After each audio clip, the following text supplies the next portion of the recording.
and the guy who is running the show tells you, you did very, very well.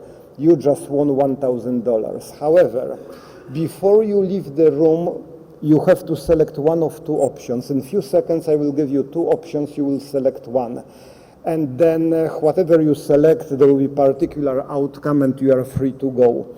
If you select option A, I will give you additional $500 and you walk away. No question asked, no strings attached. You are leaving the room with $1,500. However, if you select option B, you flip the coin. And on the result of flip the coin, either you get additional $1,000, so you leave the room with $2,000, or you don't get anything additional and you leave the room with original $1,000.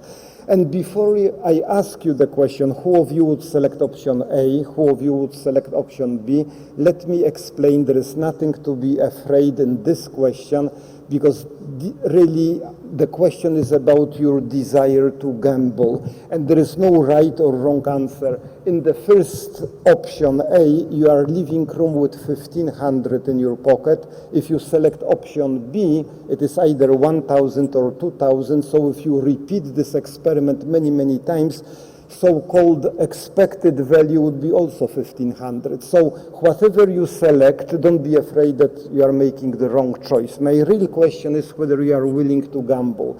So with this understanding, who of you would select option A? Oh, most of you, I would say 80%. Very good. Let's consider another scenario. This time you won $2,000.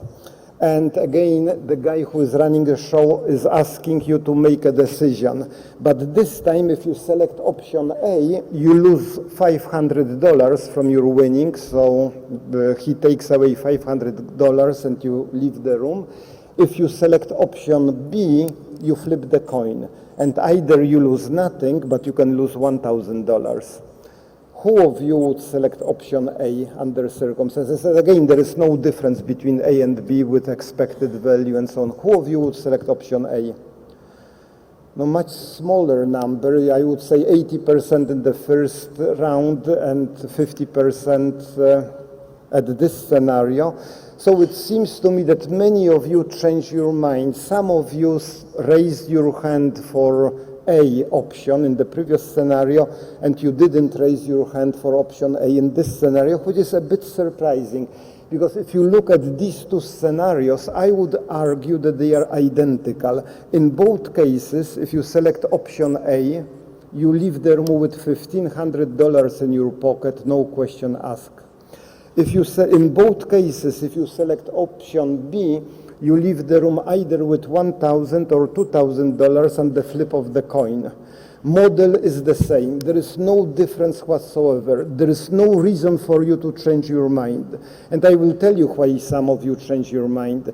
Because the first problem was formulated in terms of winning and the second in terms of losing.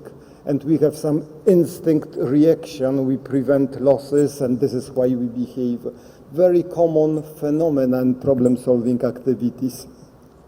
The most famous problem when we talk about intuition and psychology of decision-making is the following. Again, you take part in the big show, you did very well, the host would take you to another room, there are 3 enormous boxes, and you are told that 2 of them are empty and the third one is fabulous prize, like loaded Ferrari or the case with $1 million, whatever it may be. And you are asked to select a box and claim the prize. And there is no body language when you look at the guy, and the boxes are identical. So there is very little you can do. You count on your luck, and let's say you point to one of these 3 boxes. At this very moment, the host, who knows very well where the prize is, would approach one of 2 other boxes you didn't point to, which is worthless. He would open this box for you and says, look, I am trying to be helpful. I opened this box, it is empty, and now it is your final call. You have to make your final decision. Either you can stay with your original pick, or it is your last chance to switch to another box you didn't point to, which is still closed. And very simple question is, what do you do under circumstances to increase chances of getting Ferrari? And believe me, the difference in probability of getting Ferrari is enormous. I'm not talking about 1%, 5%, 10, 20, 25, much higher difference.